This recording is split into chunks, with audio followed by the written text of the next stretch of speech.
रतोदेरो report आगा नईम अकबर अबलो रतोदेरो जे समाजी तंजीम सर्वेस सथ जी team जे अगवाणन सदर आसिफ मीर मंगी नायब सदर सैयद कामरान शाह ऐं सर्वेस सथ जी टीम पारां वरे इल्म पाक पहुची रतोदेरो शहर जी इंतहाई मौजूद शख्सियत पीपल्स पार्टी रतोदेरो जे अगवान सैयद शाहिद हुसैन शाह सां शहर जे अहम मसइलनि जहिड़ोक शहर रतोदेरो में अमा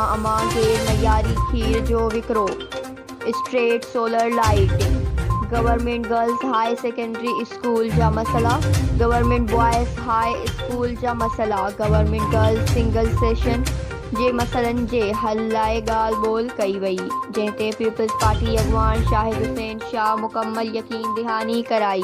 ऐं सर्वेस सथ जे अगवाणनि जे हुकुम खे साराहियो ऐं चयो त जल्द इहे सभु मसला पंहिंजी पार्टीअ जे अगवाणनि अॻियां रखिया वेंदा उन्हनि मसइलनि खे जल्द हल करायो वेंदो वधीक चयो त समाजी तंज़ीम सर्वेस सथ बहितरीन तंज़ीम आहे ऐं उन जी टीम खे सलाम पेश थो कयां त हू ॾींहुं राति पंहिंजे शहर खे भलाई लाइ कमु कनि पिया ऐं चयो त अॻिते बि कंदा रहंदा।